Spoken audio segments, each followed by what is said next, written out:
When we think about the word taste, firstly, we think of its application to flavour and how it interacts with our palate.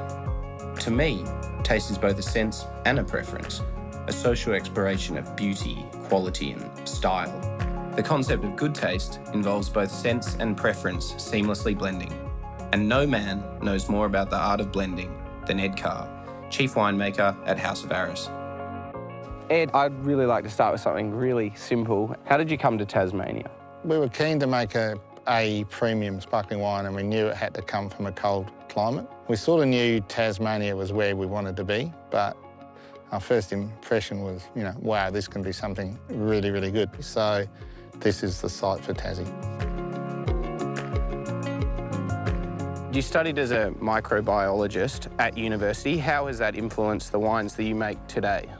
We look at histories of vineyards, where they've gone in blends in the past, what we can change to actually change the style. You have to choose from this myriad of wine-making options as to what you're going to use to make your style.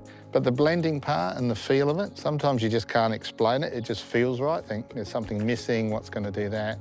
Which is not a science. No, that's not a science, but it's an education of your palate built up over time. Ed, what makes this particular place? It's very cool. It's maritime, so it's not extreme. What it gives us is a wine that's very long-living. It's got a longevity to it, and they're supple, very fine wines, which we find that wines from here have those characters that we really like in the Arras brand.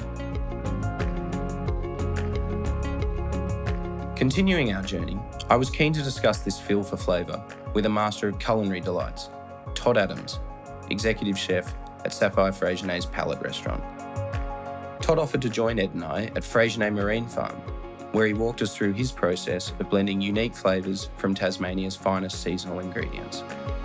Ed and I were chatting about wine being a product of its environment. Surely an exceptional oyster relies on an exceptional environment. I think, the cool, pristine, clear waters of Tasmania really, really promote that. You an oyster fan, Ed? Certainly am. I think those go well, and I think the bright acidity of sparkling wine just, balances off the saline and the creaminess, and you get just a beautiful balance. We've got a mignonette style dressing that, is always classic for the oyster. We have some beautiful Coles Bay sea urchin here that I thought we could do with some pickled nasturtiums and some Tasmanian wasabi. And then we have some southern bluefin tuna here with just some caviar and some chive oil.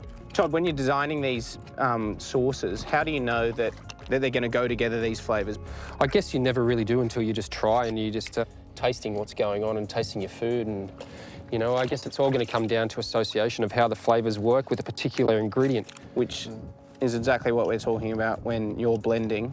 With me, it's blending wine and wine. Yeah. I think this is amazing where you're blending such different flavours. I find winemaking to be, you're tasting the unknown. The difference is you can taste it right now. Absolutely. And if it's not good, it doesn't matter. Ed has to start again after it's been maturing for 10 years, not good. Look for a new job. Todd, these look absolutely sensational, but I think before we taste, we better go for the ultimate pairing. No Beautiful. rush. Cheers, fellas. Thanks, Ed. Thanks, James. Thanks, Todd. That's delicious. Yum. Loosen it up. Yeah, that should go right there. Thank you. Straight to it. Should be a good mouthfeel. A little bit poppy. So good. Awesome. That is amazing.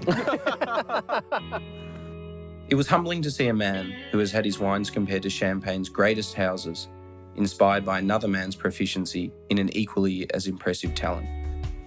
Watching Todd transport those flavours straight from the sea to the plate and tasting them alongside the godfather of Australian sparkling, wine in hand, was a truly incredible experience.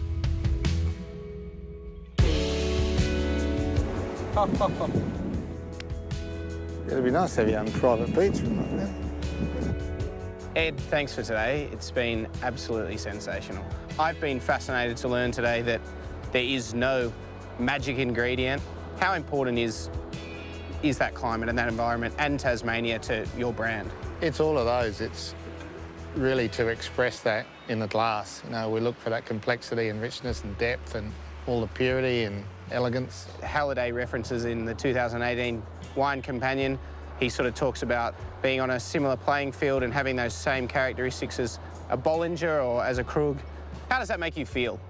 Oh, we're certainly very happy to be on the same shelf as those two great houses. We want to make a style of similar quality, of world quality, but in a Tasmanian style, and that's what we've aimed to do, and have a wine critic such as James Halliday put those words on the page. That's just absolutely brilliant. I think we should have one more toast in this beautiful surrounding. Why not, eh?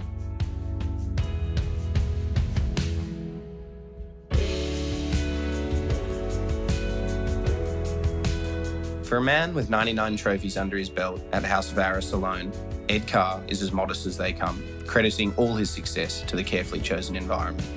Even with the best ingredients, the final product cannot come to life without the person in charge of putting them together.